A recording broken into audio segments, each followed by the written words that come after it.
Escape from the Planet of the Apes.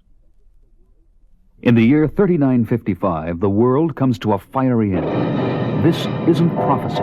It is actually being witnessed by Earth's last two living beings. The fools have done it! Look, the rim of the Earth is melting! Then why did we escape? Where do we go? Perhaps nowhere. Hold tight! Shockwave! The vibration, I'm blacking out. Just as well. The instruments are going haywire. I don't know how long the ship will hold together. Its occupants unconscious, the spaceship becomes a ball of fire as it enters a dense atmosphere and splashes down into a tranquil blue sea. Are we all right? That remains to be seen. Yes, Mr. President. A Marine copter reported a spacecraft in the water off the California coast, but we had no spacecraft up. Jim, we've checked the markings. Hold on to your seat. It might be Taylor's ship. Have you heard? This might be Taylor's ship. But that was lost in space over a year ago. Nobody can be alive inside. I hear voices. They speak our language. They must be intelligent. Perhaps, but do not speak till we've appraised the situation. Someone is moving. Wait. There are two. Step back. Don't touch them. Chimps! Humans! I hope you're satisfied, Cornelius. I pretended to be mute, as you instructed, and what do we get for our trouble? We end up in a cage. They call this a marine guardhouse. Bars make it a cage. We caged enough humans, didn't we? Oh, Cornelius, we are in danger, aren't we? Yes, dear.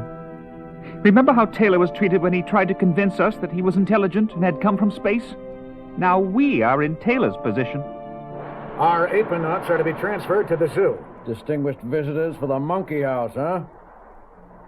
Here, humans rule and apes are primitive. Do not upset them, Zira. Not only for our sake. Someone's coming. Shortly afterward, at the Los Angeles Zoo, I'm looking forward to testing these space apes, Stevie. They're probably quite intelligent, Louis, but they're not the first primates to have been sent into orbit. These two are different. I'm told that at the guardhouse they changed their clothes from a suitcase. I don't believe it. I'm Dr. Dixon, here to examine the new arrivals. Yes, sir. Careful with the female. She's sulky. You'd sulk, too, if you had to sit and be tickled under the chin and pretend to be a lower-order animal. Hello, big fellas. We're going to be friends. Look, banana. Maybe they don't grow bananas in space, Louis. Yummy yum. I detest bananas, young man.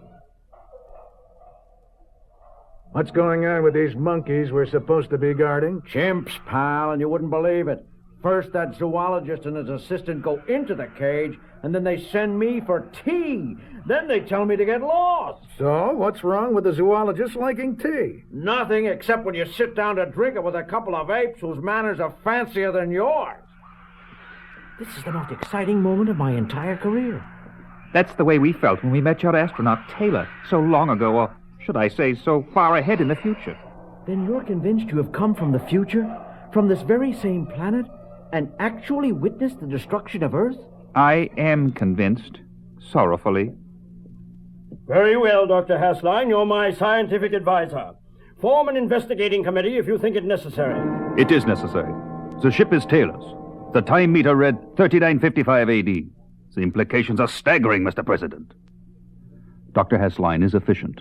The usual red tape is cut, and in a very short time, Zira and Cornelius find themselves being whisked toward Los Angeles, Whee! What luxury!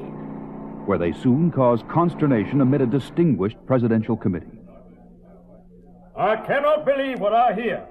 You say you come from the future, and that in the future here on Earth, apes will rule, and men will be lower-order animals? How can that happen? I'm not quite certain myself, sir, but when astronaut Taylor found his way to us through a time warp in space, he deduced that man had destroyed his civilization through nuclear war. Not many years from now, I would guess. Dr. Hasline, do you believe this nonsense? There is no other explanation, Senator.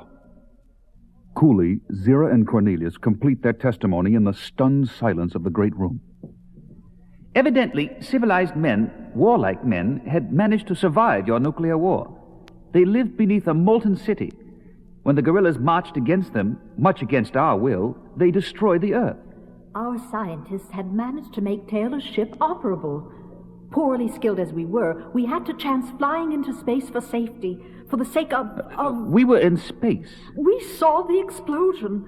We saw the rim of the Earth melt. You were magnificent. They will not let us live, Louis. But perhaps our baby will. Perhaps fate has chosen to send 2 apes back through a time warp to warn us. Somehow man will make a fatal mistake and allow apes to take over. But we will not help that mistake to happen. These talking apes will be confined for life. I'm sending them to Camp 11, and their offspring will be taken away. Hasline's decision was cruel. Zira and Cornelius committed no crime. But Hasline feels their descendants will. No descendants, no crime. But at least they're safe and comfortable, and perhaps in time. Cornelius, my baby must not be born in imprisonment. I agree, Zira, dear. This door was designed to hold humans. Where do you think you're going, monkey? Don't touch her! I didn't hit him hard, but now, just as our people hunted Taylor, his people will hunt us. The chimps have escaped! They killed Turner! We've got to find them, Stevie, and we mustn't be seen. So much for a nice, quiet visit. I am sorry to slow us down. I would rather have the baby born right here than in there. Oh, Zira, it's all right. It's us, Stevie and Louis. you'll be all right. There's time. We're taking you to a friend who has a circus. I've done veterinary work for... Oh, sorry.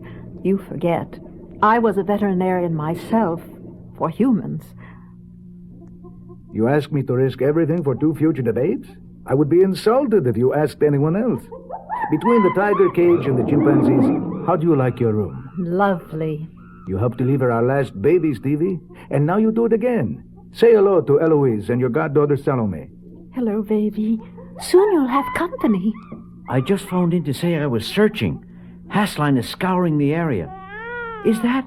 Our baby. A boy. May I suggest a name? In consideration of the worlds he must conquer, Caesar. Baby Caesar. And the St. Francis Medal, for good fortune. I never meant to hit the guard so hard. I didn't realize my strength. Perhaps Hasline is right. Maybe we can never live together. With understanding, we come to know one another's strength, and our own. Meanwhile, Hasline musters all his strength. They can't get out of the city limits. Now fine-comb every likely place for an ape to hide. Every zoo, every circus. Rotten, rotten luck. Louis, we must hide them. Hashline's men are heading here. Where can they go? I know a place. In 2 weeks, I break camp and go to Florida. They will be safe there for life. Zira? Coming. I'm saying goodbye to Heloise. We have become such good friends. Beyond this abandoned shipyard is a small harbor I used to play in. There is a derelict ship you can hide in for 2 weeks. We'll come for you when it's safe. Then on to Florida. I hate this place. It smells of men and death. We won't need this again. If he had seen us, would I have had to kill again? If it weren't for the child, I don't think I could go on. But the child must live. He must. Yes, Cornelius. He must. You have papers for these chimps? Of course. The little one was the first baby chimp ever born in a circus in the Los Angeles area. Her name is Salome, and... It's clean. Let's go. I'm warning you, Dixon. Don't play games with me. If you know where those chimps are, I'll have your hide. Look what turned up, Dr. Hasline. Louis, what happened? It sounds like they found Zira's suitcase. We've got to get out there. Move it. You'll never know how important this is. Get choppers out to the old McKinley shipyard. Surround the yard and the harbor. Unaware of the forces racing toward them, Zira and Cornelius try to settle in. 2 weeks here? It's so filthy. Try to rest. I'll look for something better above. Let me out here. It's a bad pun, but he's gone bananas. I've got them. Do it yourself and do it right. No do-gooders, no philosophers. No one seems to realize what hangs in the balance. He's flipped for sure. Well, I'm not going to stop him. These big shots can be murder. With fanatical stealth, Hassline boards the derelict. Cornelius, where are you? Why, thank you, Madam Monkey. If they know we're here, there's nothing I can do. Why did I take this? What could ever induce me to use it? I'll take the baby, Sarah. Sarah! Come back, Sarah. Come back with that baby. An armed invasion for 2 harmless apes? Never mind the army. Where's Hassline? Hassline is fulfilling his destiny. Sarah! Sarah! Wait! Don't fire! Oh, Lewis. I have changed man's fate, Dixon. Have you, Hassline? Have you? Get ready to move out. How you doing, little fellow? Mama. From out of the future to lead your fellow creatures into the future. Caesar indeed. Mama.